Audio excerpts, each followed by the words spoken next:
दायकं साई वत्सलं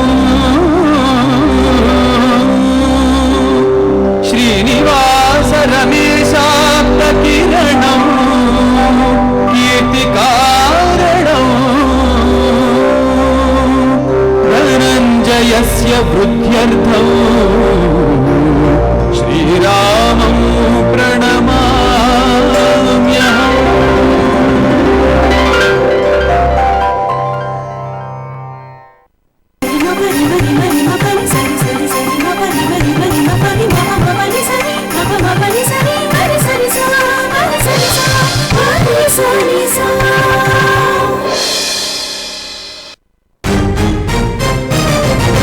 శాప విమోచనం శాప విమోచనం సర్వ విశ్వ కళ్యాణదాయకం శాప విమోచనం జగ జగాలలో యుగ యుగాల పరితాప విమోచనం సర్వ విశ్వ కళ్యాణదాయకం శాప విమోచనం జగ జగాలలో యుగ యుగాల పరితాప విమోచనం దుర్నీతి దుర్మార్గమోచనం పాప విమోచనం శాప విమోచనం శాప విమోచనం ఈ శాప విమోచనం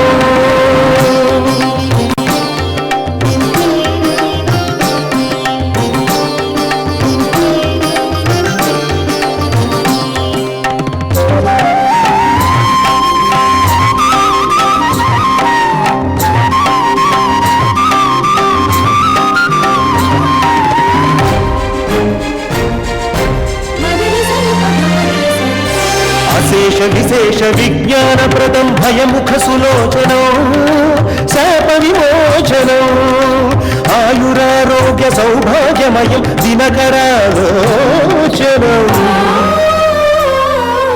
భవతాపతప్త సుజనవనానికి అమృతాభిషేచనం దురిత దుర్గతుల దూరము చేసే సురఝరీ సేచనం శాప విమోచనం శాప విమోచనం శాప విమోచనం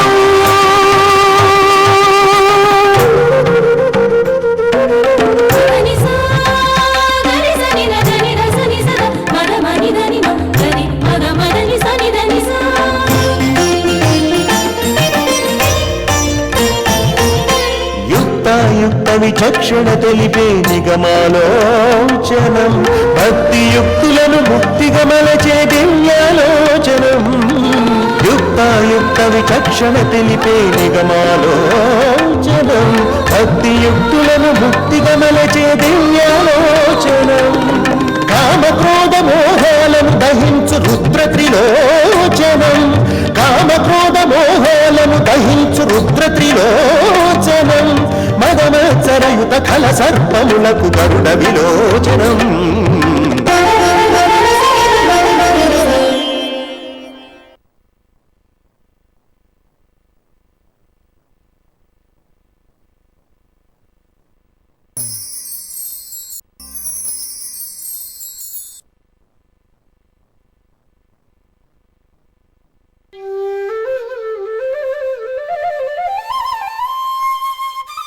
ఈ తిలోత్తమ కథ బ్రహ్మలోకమున ప్రారంభమైనది. సుందుడు ఉపసుందుడు అనే రాక్షసులను పరిమార్చడానికి బ్రహ్మ మానసమున జన్మించిన స్వర్గలోక నర్తకి ఈ తిలోత్తమ.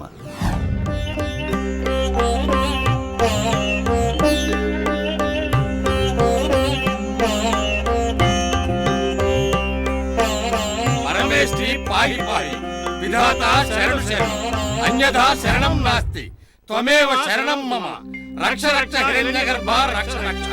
బ్రహ్మదేవ మీరిచ్చిన వరం వల్ల సుందరోపసుందుల అహంకారంతో భూలోకంలో విజృంభిస్తూ సంచరిస్తూ మమ్మ హింసిస్తున్నారు. మా యజ్ఞ యాగాది క్రతువులకు భగ్నం కలిగిస్తున్నారు. మునిపత్తులను అవమానిస్తున్నారు. ముని బాలికలను చంపి అగ్నిగుండంలో పడవేస్తున్నారు.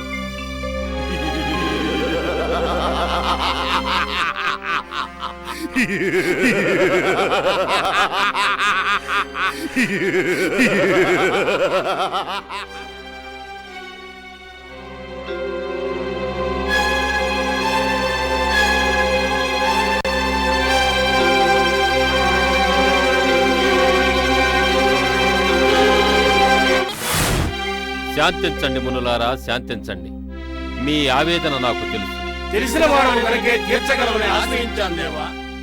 ముని ప్రముఖులారా, సుందోపసుందులు ఒకరిపై ఒకరికి అసాధారణమైన అనురాగ వాత్సల్యాలు గల అన్నదమ్ములు. ఆ ఇరువురు ఒకరినొకరు చంపుకొని చావలసిందే తప్ప మరెవరి చేతిలోనూ మరణము లేని వరాన్ని పొందారు.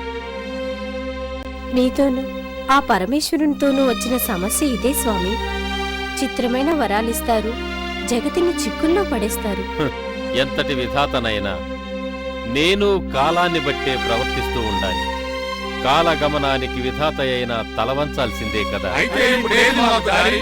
ఎంతకాలం ఈ సుందర బాధలు భరించాలి? అవును స్వామి, వారెంతకాలం ఈ కష్టాలు భరించాలి? ఆ కరుకు రాక్షసుల ఖడ్గాలకు బలవుతున్న భార్యాబిడ్డల్ని చూసి ఎంతకాలం రోధించాలి? తమరే చెప్పండి స్వామి, వారికో దారి చూపించండి స్వామి. బిడ్డల పక్షాన తల్లివాదన సబబుగానే ఉంది. వాగ్దేవి శాసించిన తరువాత విధాత ఆచరించకుండా ఉంటాడా?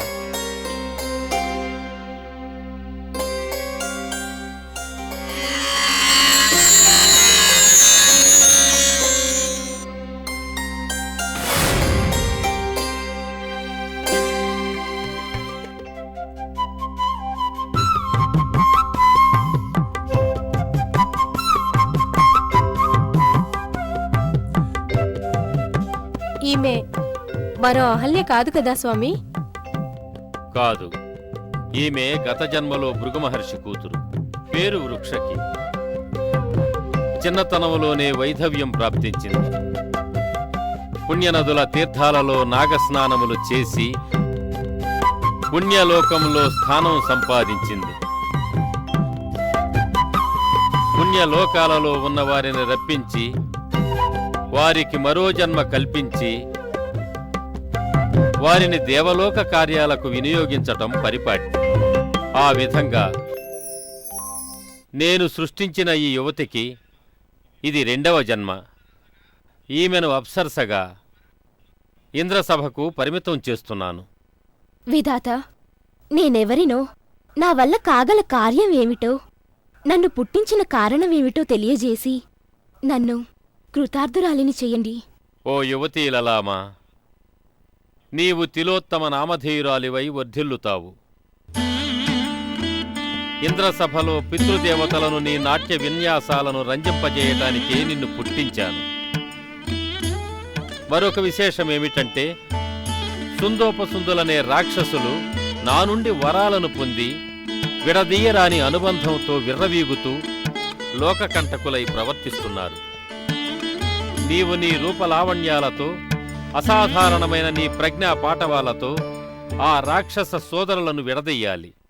వారిలో వారికి కలహం పుట్టించాలి. కత్తులు దూసుకునేలా చెయ్యాలి. కడకు కడతీర్చాలి. ఈ కార్యం నా వల్ల అవుతుందా దేవా? నీవల్లే అవుతుంది తిలోత్తమ. దేవకార్యార్థం, లోకరక్షణార్థం జన్మించిన నీకు చతుషష్ఠి కళలుగా నీకు అనుగ్రహిస్తున్నాను.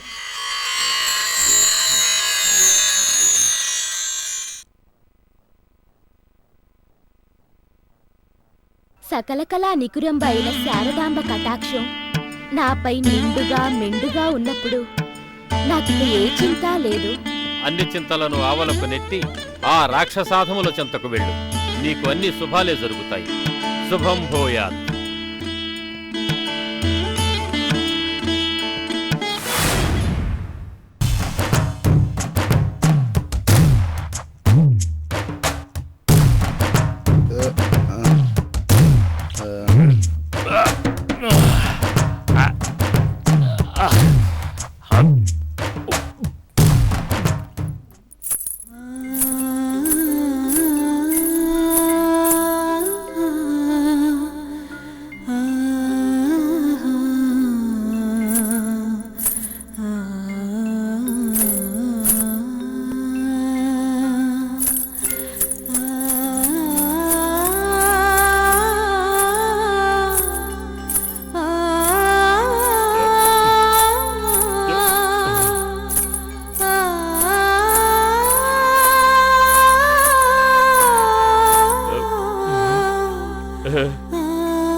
సోదరా, ఎవరిది ఆ ఆలాపన? అవును సోదరా, ఎవరిదా ఆలాపన? ఎక్కడిదా ఆలాపన? ఏలకోయల కంఠాలకు కొత్త భావాలు అద్దినట్టుంది కదూ.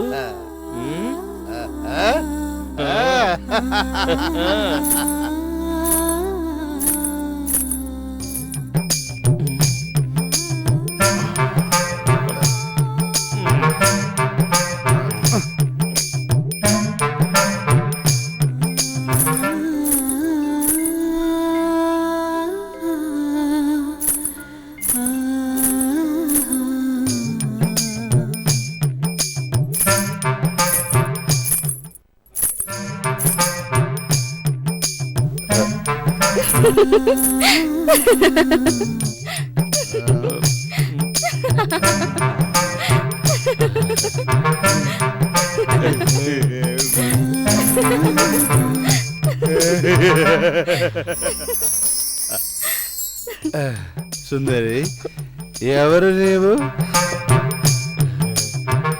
ఎవరిదా నువ్వు?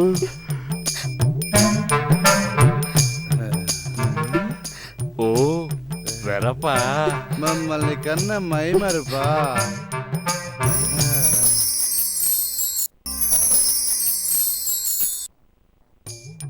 అహో బుసా, ఈ దివ్య పురుషులెవరు? ప్రశ్నల శర పరంపరలతో నన్ను వేధిస్తున్నారు కదా. క్షమించు సుందరి, క్షమించు. నీవెవరో తెలుసుకోవాలనే తపనతో నిన్ను విసిగించినట్లున్నాము. ఇంతకీ నీవెవరు? ఎవరి దానవు? ఎవరి దానవు అయితే ఇక్కడికెందుకు వచ్చుంటావు? మా దానవే అయి ఉంటావు. మమ్మల్ని మురిపించటానికే వచ్చుంటావు. అవునా దేవి? ఓ దానవ వీరులారా, నేను ఎవరి దానను కాను. నా పేరు తిలోత్తమ, బ్రహ్మమానస పుత్రికను. ఓ, అదే నీ రూపలావణ్యానికి కారణం. ఆ మతిలేని బ్రహ్మదేవుడు సోదరా నాటకు ఓ మంచి పని చేశాడు సోదరా. అవునవును, చక్కని చొక్కనైనా నిన్ను సృష్టించి మా చెంతకు పంపించాడు. మా చెంతకే పంపించాడు. బళ్ళి బళ్ళి, బాగుంది మీ వరస. నేనెవరికి వరసైన దానినో మీరే నిర్ణయించుకోవాలి. నేను పెద్దవాణ్ణి, నాకు భార్యవి కావాలి, వాడికి వదినవి కావాలి. అలా కుదరదు.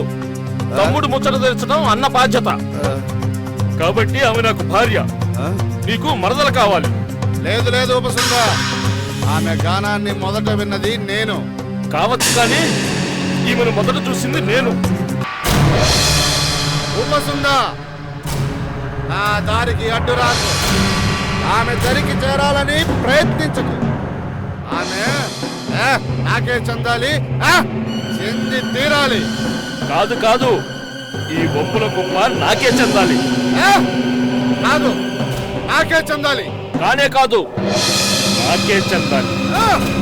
కాదు, నాకే చెందాలి. కాదు కాదు, నాకే చెందాలి. అహో బుసా, ఏది అవును ఏది కాదు? ఆగండి ఆగండి. నేనేమిటో నా మనసేమిటో తెలుసుకోకుండా ఇలా మీలో మీరు తగులాడుకుంటే ఎలా? తరుణోపాయం ఏమిటో నువ్వే చెప్పి మమ్మిరువురు నువ్వు తరింపచేయి సుందరి. అయితే వినండి, మీరు వీరాది వీరులు, సూరాది సూరులు, అవునా? అవును. కాదని ఎవరైనా అంటే అక్కడికక్కడే కడతేరుస్తాం. ఆ, మీరు అంతటి వారేనని తెలుసు. కాని ఒక ఒరలో రెండు కత్తులు ఇమ్మడవు కదా. ఈ ఒర ఏ కత్తికి కావాలో మీరే తేల్చుకోండి. ఇప్పటికిప్పుడే తెలుసుకుంటాం.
ఆ విధంగా తిలోత్తమ కోసం అంతవరకు విడదీయరాని అనుబంధాన్ని పెంచుకున్న అన్నదమ్ములు కత్తులు దూసుకుని ఒకరినొకరు చంపుకుని బ్రహ్మ ఇచ్చిన వరాన్ని నిజం చేశారు. బాగుంది స్వామి, బాగుంది. బ్రహ్మవరము బాగానే ఉంది, సుందోపసుందుల వృత్తాంతమూ బాగానే ఉంది. కాని ఈ తిలోత్తమ ఎందుకు బాణాసురుడి కుమార్తెగా పుట్టింది? ఎందుకు నా కుమారుణ్ణి అపహరించింది? అవును గోపాలకృష్ణ, మన అనిరుద్ధుడికి తిలోత్తమకి ఉన్న బాంధవ్యం ఏమిటి? ఎందుకు ఈ అపహరణకు సాహసించింది? దానవ వైరి వీర కుంజరానివైన నీవుండగానే ఇంతకు తెగించటానికి గల కారణమేమిటి? ఈ రుక్మిణీసుతుడు శాపగ్రస్తుడు కాబట్టి.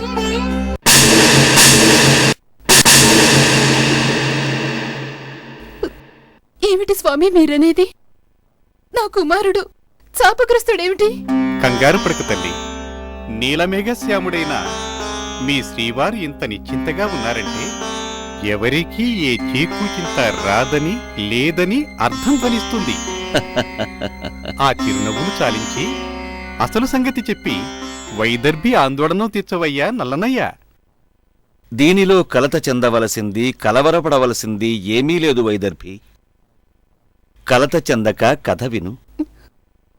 చెప్పండి స్వామి, నా కొడుకును నాకు దూరం చేసిన ఆ కథేమిటో వినాలని మనసు తొందరపడుతోంది.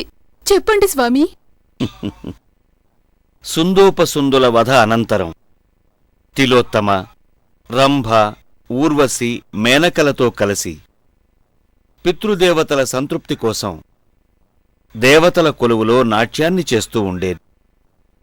కంతుడి తమ్ముడైన సాహసికుడు తిలోత్తమను ప్రేమించసాగాడు. ఒకసారి ఆ జంట దేవలోకాన్ని వీడి భూలోకానికి వచ్చి ఆటపాటలతో విహరించసాగింది.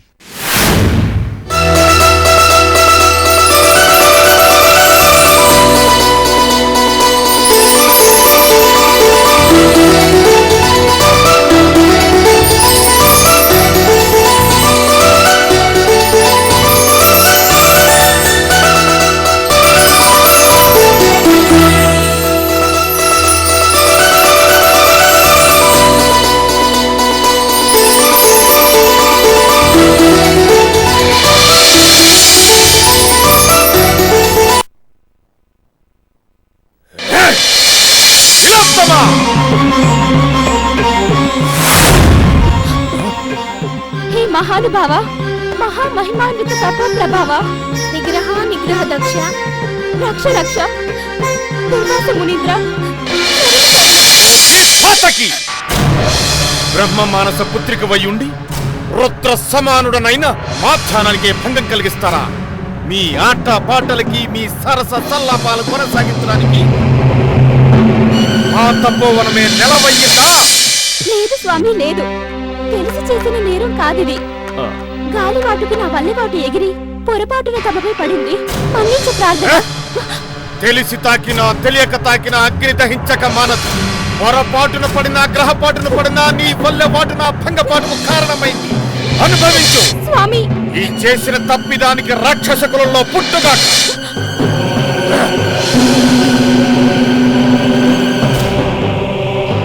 శివస్వరూపులు, కరుణారస సముద్రులు, కాళ్లపై పడిన అబలను కరుణించకపోరు. కోపాన్ని వీడండి, శాప విమోచనం తెలియచేయండి. అవును స్వామి, అవును. నా కారణంగానే తిలోత్తమ భూలోకానికి వచ్చింది. తమ శాపానికి గురైంది. శాపానుగ్రహ దక్షులైన తమరే మా జంటను అనుగ్రహించాలి. తిలోత్తములైన జీవితం వ్యర్థం, అంతకంటే మరణమే మేలు. కనికరించండి, కరుణ చూపండి.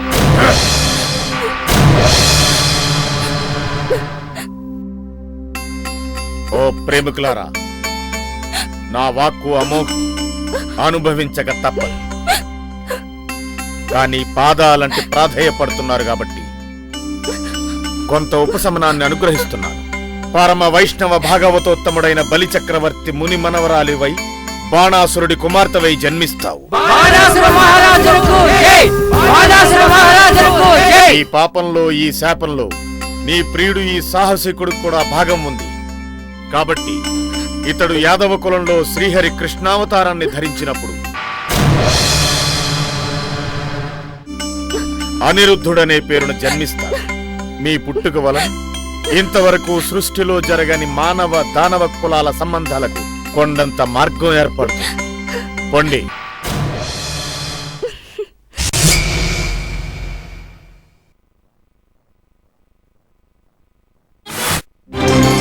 త్రిలోక సంచారు రండి, ఇలా ఆసీనులు కండి. శుభం పోయారు. పరమేశ్వరుడు అన్నట్లు నీ వినయ సంపద గొప్పదయ్యా. అదే ఆ పరమేశ్వరునంతటి వాణ్ణి నీ తలవాకిట కట్టిపడేసింది. వద్దు స్వామి, వద్దు. ఆ పాట వద్దు, ఆ మాట వద్దు. మరేదైనా మంచి మాట ఉంటే చెప్పండి, వింటాను. దానవేంద్ర, నా మాటలెప్పుడూ మంచిగానే ఉంటాయి, మంచిని కోరేవిగానే ఉంటాయి. అది నీకు తెలియదా, లోకాలకు తెలియదా చెప్పు. మీరు జగత్ కళ్యాణ కారకులని అందరికీ తెలిసిందే మహర్షి. ఈ మాట బాగుంది, ఈ మాటే బాగుంది.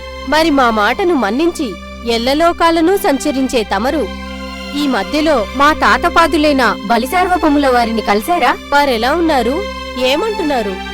అనడానికేముంది తల్లి. బాణాసురుడు తాతను మించిన మనుముడు అని చెప్పుకుంటుంటే విని ఆనందిస్తున్నారు. నమ్మిన నారాయణుడు తన నెత్తినే కాలు పెట్టి త్రొక్కితే పరమేశ్వరుడు పార్వతీ సమేతంగా కదలి వచ్చి తన మనుమడి వెంటనే కొలువుదీరి ఉండటం ఏ తాతకు గర్వకారణం కాదో కాదాలదో చెప్పు. ఇక వారి యోగక్షేమాల సంగతంటావా? అంటే బాణుడికి కోపం వస్తుందేమో గాని అడిగావు కాబట్టి చెబుతున్నాను. శ్రీమన్నారాయణుడి కృప వల్ల తాతపాదుల వారు చిరంజీవులయ్యారు. ఇక వారి యోగానికి క్షేమానికి ఏముంటుంది తల్లి? ఆ నయవంచకుడు నారాయణుడి మాట మా ముందు తేకండి మహర్షి. మా మనస్సు రగిలిపోతుంది, మా హృదయం ఆవేదనకు గురవుతుంది. అవునులే పాపం, క్షీరసాగర మదన సమయంలో దేవతలతో సమంగా మీ దైత్యదానవులు ఎంత కష్టపడ్డారు, ఎన్ని కష్టాలకు వచ్చారు. మహర్షి, దేవతలతో సమానంగా కాదు, దేవతల కంటే అధికంగానండి. నాడు క్షీరసాగర మదన సమయంలో వారు తోకవైపున్నారు. ఆ వాసుకి కక్కిన విషాగ్ని జ్వాలకు బాధపడకుండా భయపడకుండా నిలిచి మథనం జరిపింది మావారన్న సంగతి మర్చిపోకండి. ఎంత మాట దానవగ్రని, తమ బలాధిక్యాలు బాగా తెలిసినవారు కాబట్టే అమరులు ఆనాడు మీ ముత్తాత ప్రహ్లాదుని ప్రాధేయపడి. ప్రాధేయపడటం కాదు, పాదాలు పాదాలు పట్టుకుని అనండి. అదే అదే పాదాలు పట్టుకుని బ్రతిమాలి సాగర మదనంలో పాలు పంచుకోమని అర్థించారు. పాలు పంచుకున్న పాపానికి మా పాలు మాకివ్వకుండా ఆ కపట నాటక సూత్రధారి, ఆ మాయావి కంటకంలా మారి మా వారి కంఠాలకు అడ్డుపడ్డాడు. తన జగన్మోహన మాయోపాయంతో మా దైత్య దానవ వీరులను మభ్యపెట్టి వంచాడు. ఇది పసిగట్టిన మా ముత్తాత సింహికా గర్భ సంభూతుడైన రాహు మహాశయుణ్ణి రెండుగా ఖండించాడు.